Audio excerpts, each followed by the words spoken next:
안녕하십니까. 시선 파트너즈 이세현입니다.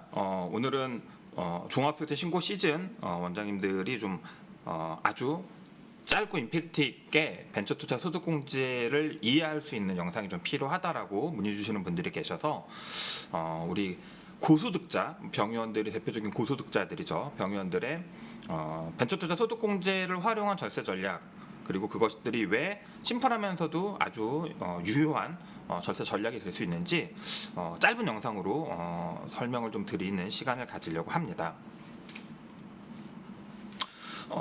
병의원의 절세가 어려운 이유를 여러 가지가 있지만 대표적인 몇 가지만 화두로 꺼내 본다라고 하면, 병의원은 일단은 다른 사업자들과 달리 법인 사업으로 할 수 없다라는 게, 영리 목적의 법인을 설립해서 그걸로 의료 사업을 할 수 없다라는 게 우리 의료법상 취지이기 때문에, 예를 들면 내가 제조업을 하다가 매출이 좀 커지고 이익이 좀 많아서 세금이 많아지면 법인을 신규로 설립하거나 법인으로 전환해서 50%에 육박하는 소득세를 법인세로 대체시키는 아주 효과적인 절세 전략들을 쉽게 선택할 수 있는데요. 우리 병원들은 그게 어렵죠. 내가 유통업을 하다가 매출이 너무 커지고 이익이 많이 생겨서 가족들과 동업, 공동사업자를 만들어서, 예를 들면 순이익이 10억인데 우리 네 가족이 공동사업자로 들어간다라고 하면 각자 2억 5천씩 번 걸로 신고돼서 50% 육박하는 우리 소득세를 내야 되는 걸 40% 수준만 내면 되는, 이런 아주 심플한 절세 전략들을 일반적인 사업자들은 쓸 수 있는데, 우리 병원들은 의사를 가진 자격자가 가족 중에 없다라고 하면 동업조차 불가능합니다. 법인도 활용할 수 없고 동업도 할 수 없는 구조다 보니 당연히 세금이 많이 나올 수밖에 없는 방법이고요. 결국은 소득세가 산출되는 구조를 놓고 보면 1년 동안 번 돈, 총 수익 금액이라고 합니다. 1년 동안 번 돈에서 그 돈을 벌기 위해 쓴 사업용 경비들을 차감하고 나면 종합소득금액이라는 게 산출되고, 거기에 이제 소득공제 더해서 이제 과세 표준이 산출되면 거기에 세율을 곱해서 그냥 세액이 나온다, 이렇게 심플하게 말씀드릴 수 있는데, 병의원들은 앞서 설명드린 것처럼 수입을 임의로 분산시키거나 쪼개거나 숨기는 게 거의 어렵습니다. 의료법에 적용을 받다 보니까 병원에 사업용 경비를 만든다, 이것도 사실은 쉽지 않습니다. 결국은 그 과정에서 자칫 잘못하면 다른 사업자들과 달리 우리 건보공단이나 국세청에서 문제를 삼아서 의료법 위반이라든가 부당행위 계산 부인 이슈 등으로 사소한 세금 절감을 하려다가 더 큰 매를 맞는 경우들이 비일비재한 게 우리 병의원들입니다. 그래서 병의원들은 절세가 굉장히 어렵다라는 말씀을 드리는 거죠. 그래서 저희가 소득세 시즌이 아니더라도 매년 원장님들한테 좀 쉽게 말씀드리고 활용하시라고 권하는 방법 중에 하나가, 거래를 매출을 어떻게 가공하는 방식이 아니라 소득공제를 활용해서 세금을 줄이는 시도를 해보자, 소득공제라는 안전한 절세 장치를 좀 활용해보자라는 말씀을 드리는 거고요. 그 중에 대표적인 게 벤처기업에 투자해서 소득공제를 받는 벤처투자 소득공제라는 대안을 저희가 자주 말씀드리고 권장드리고 있습니다. 벤처투자 소득공제라는 이슈는 정확하게 이제 조특법제 16조에 보면 이렇게 벤처기업에 투자하시는 분들은 여기 보시면 벤처기업에 투자하는 경우 출자 또는 투자 금액의 3천만 원까지는 100분의 100, 그러니까 100%, 3천만 원에서 5천만 원까지는 70%, 5천만 원 초과분에 대해서는 30%에 상당한 소득공제를 받을 수 있다. 다만 종합소득 금액이 50%를 한도로 한다라고 되어 있습니다.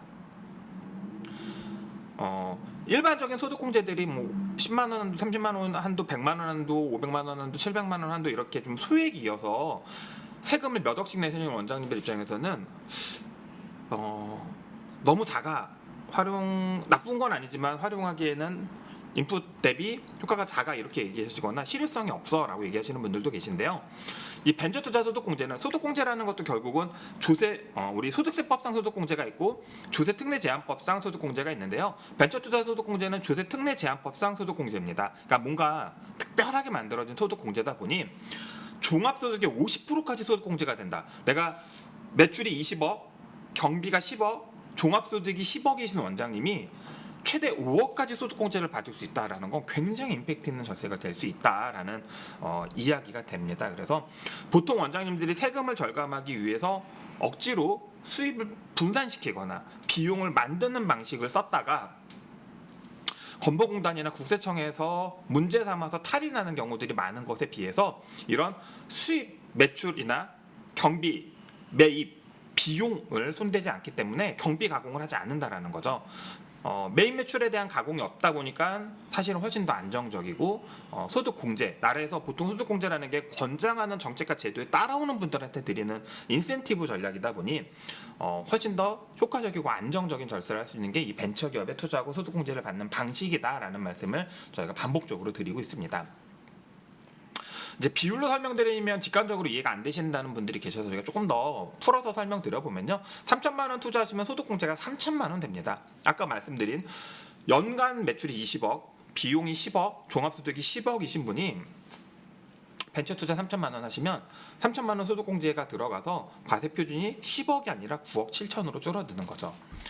50%, 뭐 45%의 지방세 10%까지 해서 총 49.5%, 거의 50% 가까이 세금을 내시는 원장님들 입장에서는 3천만 원 투자하면 3천만 원 소득공제가 된다라는 말은 그 3천만 원에 상응하는 만큼의 소득세율이 안 나간다는 개념이니까 결국은 최종적으로 부과되는 자기 소득세율이 벤처투자 소득공제를 얻을 수 있는, 벤처투자 소득공제를 받기 위해서는 우리가 3년 이상 융자가 아닌 투자로 통장으로 인한 투자를 하셔야 되는데요. 3년이라는 누적 기간 동안 우리가 얻을 수 있는 수익률이 결국은 내 종합소득세율이 되는 구조이기 때문에 사실은 굉장히 임팩트 있는 수익률 높은 소득공제 전략이다라고 말씀드릴 수가 있습니다. 그래서 보통 3천만 원 투자하시면 3천만 원, 3천 5천 사이는 70%가 된다라고 했으니까요. 3천만 원까지 100%, 3천에서 5천 사이 2천만 원에 대해서는 70%, 27에 14죠. 그래서 4,400만 원 소득공제. 같은 산식으로 계산해 보시면 5천 초과하는 30%라고 했으니까 이 초과 금액 2천만 원에 대한 30%니까 600이 더해져서 7천 투자하시면 5천만 원. 같은 논리에서 1억 투자하면 5,900, 2억 투자하시면 8,900을 소득공제 받을 수 있는 구조다라고 말씀드릴 수 있습니다. 벤처투자 소득공제가 왜 원장님들한테 권장되냐면요. 사실은 투자라는 게 다 좋은데 투자한 원금을 돌려받지 못하면 말짱 꽝입니다. 100% 소득공제 받고 원금 못 돌려받으면 또이또이, 그러니까 소위 득되는 게 아무것도 없어요. 그럼 차라리 아무것도 안 하고 맘 편하게 사는 게 낫죠. 그렇죠? 근데 벤처투자 소득공제를 우리가 협력업체 중에 벤처기업을 찾아서 정말 우리가 오랜 동안 신뢰하고 거래할 수 있는 거래처를 대상으로 벤처투자를 한다라고 하면, 내가 예를 들면요, 치과에서 치과기공소 중에 법인을 찾아서, 혹은 우리 의료기기나 기공품, 소모품 이런 것들을 취급해 주시는 거래처를 찾아서 내가 예를 들면 1년에 기공료를 한 1억 정도 주는데 내가 줄 돈 1억이란 얘기죠. 벤처 투자를 내가 3천만 원 한다라고 하면 내가 저분들한테 줄 게 1억이에요. 3년 누계 하면 3억입니다. 근데 내가 투자하고 3년 있다 돌려받은 돈은 3천만 원이에요. 그러면 내 3천만 원을 못 돌려받을까 봐 걱정할 게 아니라 저분들은 내가 3억을 주면 안 주면 어떡할까라는 고민을 할 수밖에 없죠. 그래서 이렇게 실력 있고 믿을 수 있는 상품과 서비스를 제공해주는 협력업체 중에 벤처기업을 찾아서 그 기업에 벤처 투자를 하신다라고 하면 사실은 굉장히 안전한 거래와 벤처 투자를 병행할 수 있어서 일거양득 효과를 누릴 수 있다라는 말씀을 좀 드립니다. 앞서 설명드린 것처럼 벤처투자 소득공제라는 룰 자체가 고소득자에게 더 막강합니다. 왜냐하면 자기한테 부과되는 최종 소득세율 자체가 내 수익률이 되는 구조이기 때문에 원장님들 입장에서는 정말 한번 고민하고 활용할 필요가 있다라는 말씀을 드리고요. 그러다 보니까 많은 원장님들이 이렇게 벤처기업에 직접 투자를 하시거나 벤처 투자 대상, 그러니까 소득공제가 되는 투자 대상이 개인 투자조합을 찾아서 투자하시는 경우도 있는데, 저희도 입장에서는 신뢰하실 수 있는 거래처 중에 벤처기업을 찾아서 투자하시는 게 안정적이다라는 말씀을 드립니다. 이분은 연봉 1억 2천이신 법인의 대표님이 벤처투자 4천만 원 하신 거예요. 4천만 원 하시면 아까 3천만 원까지는 100%, 3천 초과 5천까지는 70%라고 했으니까요. 1,000만 원에 대해서 70%니까 3,700 소득공제를 받은 겁니다. 그래서 1억 2천 연봉이신 법인의 대표가 4천만 원 벤처 투자하고 1,100만 원을 환급받은 거예요. 그러니까 굉장히 높은 절세 효과를 누렸다라고 할 수 있죠. 원자임대 같은 경우에 소득 세율이 이분보다 훨씬 더 높은 분들이 많을 거기 때문에 사실은 절세 효과는 훨씬 클 것입니다. 같은 맥락에서 벤처 투자 소득 공제가 원자임들한테 굉장히 유효한 이유 중에 하나는 특수관계자 배제 규정도 적용되지 않고 추후에 내가 투자한 벤처기업의 지위를 상실하더라도 내가 투자하는 시점에만 벤처기업이었다라는 게 확인이 되면 사실은 페널티가 없습니다. 그래서 내가 실제로 법인을 만들거나 혹은 벤처기업인 회사에게 투자를 해도 그 기업이 투자하는 시점에만 벤처기업이었다라고 하면 벤처가 3년마다 재심사를 받아야 되는 제도다 보니 추후에 벤처기업으로 연장이 되지 않더라도 내가 일단 투자해 놓은 돈에 대해서는 소득공제를 안정적으로 받을 수 있다는 게 굉장히 큰 장점이다라는 설명을 드렸습니다. 더해서 소득공제를 받기 위한 벤처 투자는 융자가 아닌 투자여야 되고 투자 기간이 3년 이상이어야 된다라는 말씀을 드렸는데요. 소득공제를 변경할 수도 있습니다. 그러니까 무슨 얘기냐면 내가 1억을 투자해서 5,900이 소득공제가 되는데 이 5,900을 3년에 쪼개서 소득공제를 받을 수는 없지만 예를 들면 올해 소득세가 많이 나올 줄 알고 벤처 투자를 해놨더니 올해는 소득세가 별로 안 났어요. 그러면 올해 소득공제를 안 받고 내년이나 내후년에 세금이 더 많이 나올 것 같은 시즌으로 소득공제 시점을 변경할 수 있습니다. 그러다 보니 캐시가 있을 때, 현금 유동성이 있을 때 투자해놓고 소득공제는 세금이 많이 나오는 시점으로 유연하게 대처할 수 있기 때문에 굉장히 합리적이다라는 말씀을 드리고요. 경우에 따라서는 벤처기업을 받기 전에 투자해놓고 벤처기업이 된 다음에 소득공제를 신청하는 것도 인정이 됩니다. 다만 우리 이제 사업자다 보니까 근로자들처럼 투자 금액 대비 소득공제를 100% 단정할 수는 없는 게 최저한세라는 사업자들에게만 적용되는 룰이 있습니다. 물론 대부분 최고소득세가 적용되는 원자임들은 대상이 되진 않으실 건데 세무사들하고 한 번 정도는 논의해 볼 필요가 있습니다.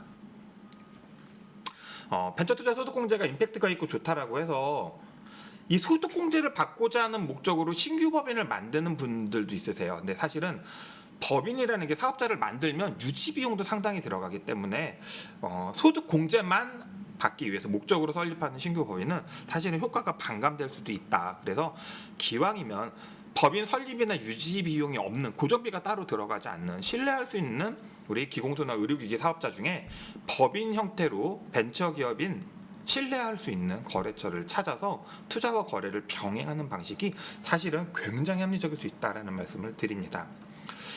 원장님들 어차피 병원 문 닫기 전까지는 폐업하시기 전까지는 소득세 신고 매년 하셔야 됩니다. 매년 해야 되는 반복적으로 해야 되는 우리 소득세 신고에서 장기적이고 안전하고 지속적인 절세 정책을 만든다라고 하면 이거보다 사실 효과적인 방법이 절세 전략이 없을 텐데요. 벤처투자 소득공제는 거래 가공 방식이 아닌 소득공제를 활용하는 방식이기 때문에 안전합니다. 소득공제 시기를 내가 투자기간 3년 중에 한 번 선택해서 받을 수 있기 때문에 사실은 굉장히 유연하고 실효성을 높일 수 있습니다. 원한다라고 하면 매년 벤처 투자를 하고 매년 소득공제를 받을 수 있기 때문에 사실은 반복적이고 지속적인 절세 전략이 될 수도 있습니다. 이런 점 한번 확인해 보시고 신뢰할 수 있는 거래처 중에 벤처 기업을 찾아서 투자와 거래를 병행하는 방식으로 안전한 종합소득세 절세 전략을 실현하시면 좋을 것 같습니다. 오늘 영상은 짧게 이렇게 마치도록 하겠습니다. 감사합니다.